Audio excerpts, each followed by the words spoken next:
Flash spécial, l'Afrique vient de vivre quelque chose qui va encore vous choquer. Alors si vous ne voulez manquer aucune information, cliquez sur s'abonner et suivez attentivement cette vidéo. Malgré son acquittement par la CPI, Charles Blé Goudé est resté sous le coup d'une condamnation à 20 ans de prison par la justice ivoirienne pour des faits liés à la crise post-électorale, prononcée en 2019.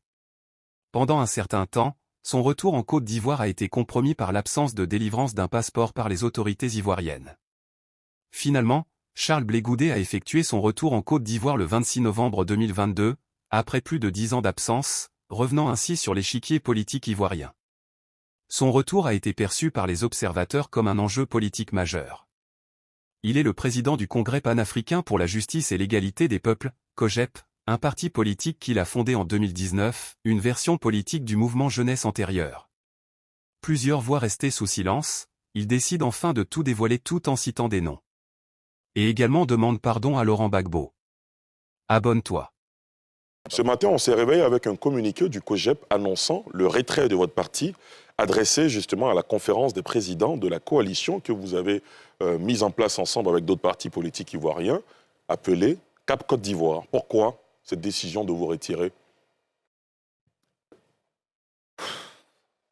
Ali, tout ça c'est gênant. Comment? C'est gênant tout ça. Vous savez, ça fait la 12e fois que dans ma carrière politique, j'ai fait la prison. 11 fois en Côte d'Ivoire, la 12e fois, c'était à la Cour pénale internationale. Les 11 fois, quand nous sortions des prisons, on était unis. J'ai fait la prison avec Guillaume Soro. Tout ce qui nous a opposés. Avez-vous une fois entendu Guillaume Soro dans ce pays dire, quand j'étais en prison avec Charles Blé Goudé, il a fait ceci, il a fait cela. Avec tout ce qui nous a opposés dans ce pays, vous le savez, et tout ce qui nous oppose aujourd'hui. Damana Picasse, j'ai fait la prison avec lui. Aujourd'hui, le PPA, c'est moi, M. COJEP. Malgré tout ce qui nous oppose, vous l'avez une fois entendu dire, quand j'étais en prison Charles Blé Goudé, j'ai cité ceux avec qui j'ai fait vraiment la prison quand j'étais étudiant. Surtout Soul et les autres. C'est la première fois dans ma vie, d'ancien prisonnier, que je sors d'une prison, que tout ce qu'on a fait à prison est sur la place publique. Ce monsieur qui vient de parler, avec mépris, regardez comment quand il parle de ma femme, il dit, je veux parler à cette dame. Il s'agit de Demba Traoré, pour le préciser, qui représentait donc à la Le président m'a dit, je veux parler à cette dame. D'abord, le ton condescendant ne peut pas venir du président Gbagbo. Je connais le président Gbagbo, plus que lui. Mais il dit qu'il était témoin oculaire. Qu'il a été témoin, je suis en train de vous parler. Très bien. Ce monsieur n'a jamais perdu une seule seconde de sa liberté. Donc, il ne sait pas ce que c'est qu'être en prison. Parce que lui, il venait à la prison. Moi, j'étais en prison. Avec le président Gbagbo. Alors, ce qu'il dit n'est pas vrai. Pourquoi? Je savais que c'était un complot. Aujourd'hui, comme vous insistez, et vous avez beaucoup insisté, depuis que je suis arrivé en Côte d'Ivoire, vous me mettez le doigt dans la gorge. Je dis, je ne veux pas en parler. Je ne veux pas, parce que je connais les conséquences. Mais vous voyez comment il est en train de me diaboliser? Juste pour se faire de la place. Juste pour que mes amis de gauche dont vous parlez puissent me haïr aujourd'hui. Je vais leur parler aujourd'hui.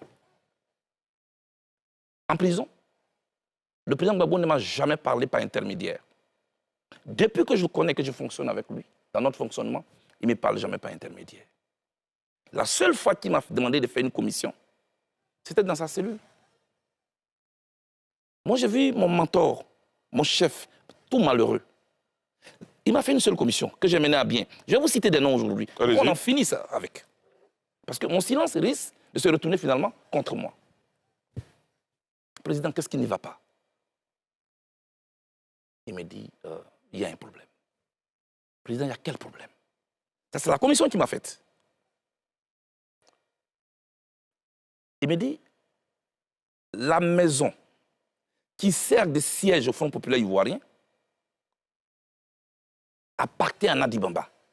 Je dis, mais comment? Les petits, il faut laisser ça. Donc, elle est en colère. Est-ce que tu peux m'aider? C'est tout ça que vous voulez que je parle ici? Je veux dire, vous me mettez en mission? Il dit oui. Afi Nguessan, dont on disait qu'il était mon ami.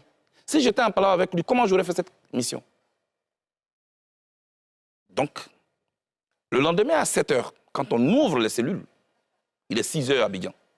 Je vais au téléphone chez les gardes. Je demande à parler à Mme Angéline Kili, que je salue au passage, l'épouse d'Afin Guessin. Je l'ai au téléphone, heureusement. Je dis, maman, passez-moi votre mari.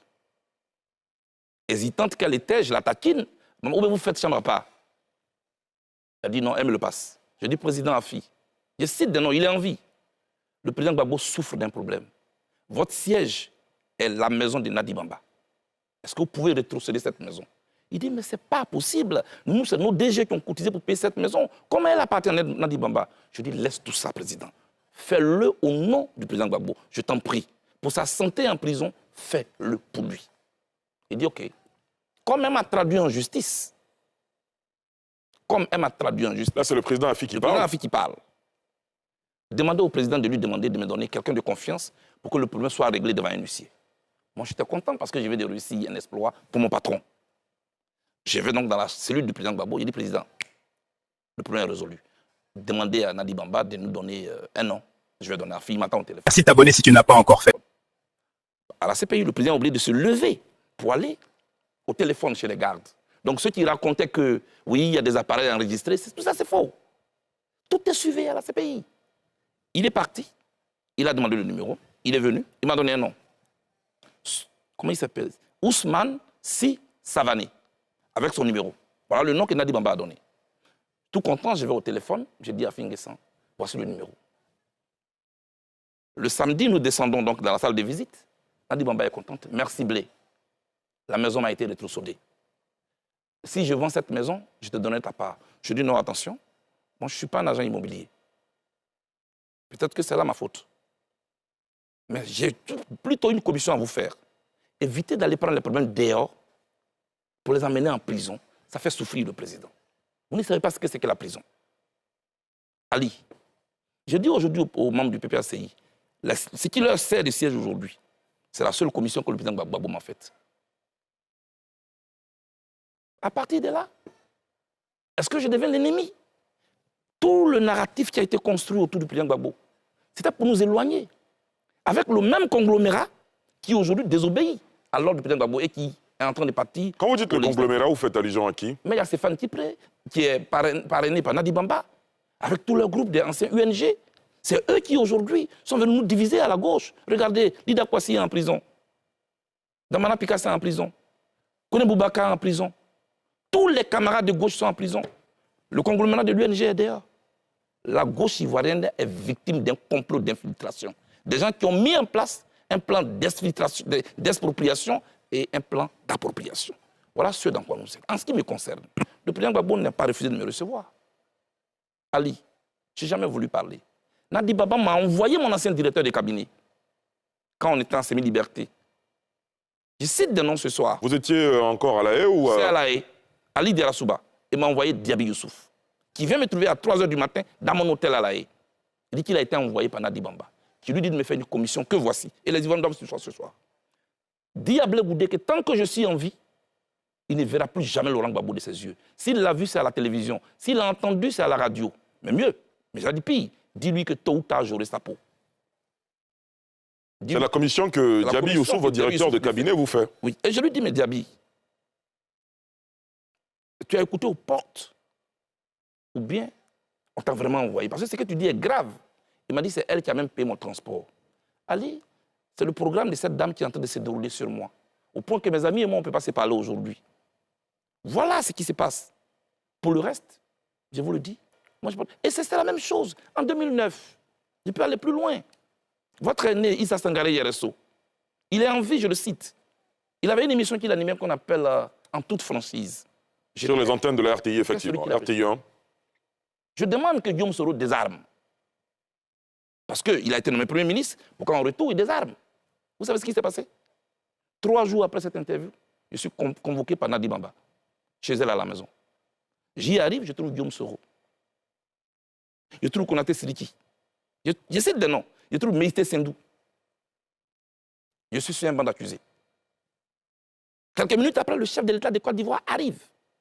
Me voici entre le Premier ministre et le chef de l'État. La dame prend la parole. Blé, présente tes excuses à Guillaume Soro. J'ai dit pourquoi? Pourquoi tu lui as demandé de désarmer? Les armes qui portent de jour, ça tonne. Ce ne sera pas contre Gbagbo. Tu ne sais pas. Tu ne sais pas de quoi tu parles. Qui suis-je? Devant le chef de l'État de Côte d'Ivoire. Devant le Premier ministre, je me mets à genoux, je demande pardon au Premier ministre. Et je n'ai pas dormi toute la nuit. Les armes ont tourné en 2011. C'était contre qui? C'était contre les Ivoiriens. Le président Gbagbo a arrêté. C'est tout cela. C'est de ça que moi, je ne veux pas parler. Tout ce que je dis, si elle n'est pas d'accord, elle peut me traduire en justice. Je suis prêt pour ce procès de vérité. Parce qu'on ne peut pas gâcher tout un combat comme ça. Toute ma vie, je n'ai fait que faire la prison. J'aime le président Gbagbo. Je n'ai rien contre le président. Est-ce que vous avez essayé d'utiliser d'autres voies et moyens pour rencontrer le président Gbagbo? Je suis allé rencontrer le pasteur Dion. Il est en vie. Je lui ai dit, est-ce que vous pouvez approcher mon père? Je veux parler avec lui. J'ai écrit une lettre que j'ai remise au professeur Hubert Oulaye. Ça n'a pas marché. Je me suis rapproché de tous les chefs départementaux coutumiers de Gagnoa, avec à la tête Boga, Sivori. Ils sont allés rencontrer le président Gbagbo à ma demande. Ils sont revenus, ils m'ont dit, il dit que tu ne lui as rien fait, mais il s'organise pour te recevoir. Je leur ai dit, c'est pas vrai, ça ne sera pas se passer. Parce que le programme d'une dame est en train de se dérouler. J'ai fait tout ce que je pouvais faire pour rencontrer le président Gbagbo. Donc les jeunes gens qui sont instrumentalisés sur les réseaux sociaux, non, mais il n'a jamais demandé, ils ne savent pas de quoi ils parlent. Moi, je ne suis pas leur ennemi. Il y a un complot contre la gauche ivoirienne. L'opposition est aujourd'hui à terre, on ne peut rien faire. Non, quand vous expliquez les choses, il y a peut-être une dent contre vous, mais quand vous parlez de complot contre la gauche ivoirienne, c'est peut-être un peu trop gros. Quand les acteurs, Ali, quand les principaux acteurs ne peuvent même pas s'adresser la parole, des gens qui se réunissaient, qui concevaient, qui ont un parcours commun, qu'ils ont connu dans la douleur de l'histoire de la Côte d'Ivoire. Aujourd'hui, qu'est-ce qui nous oppose fondamentalement?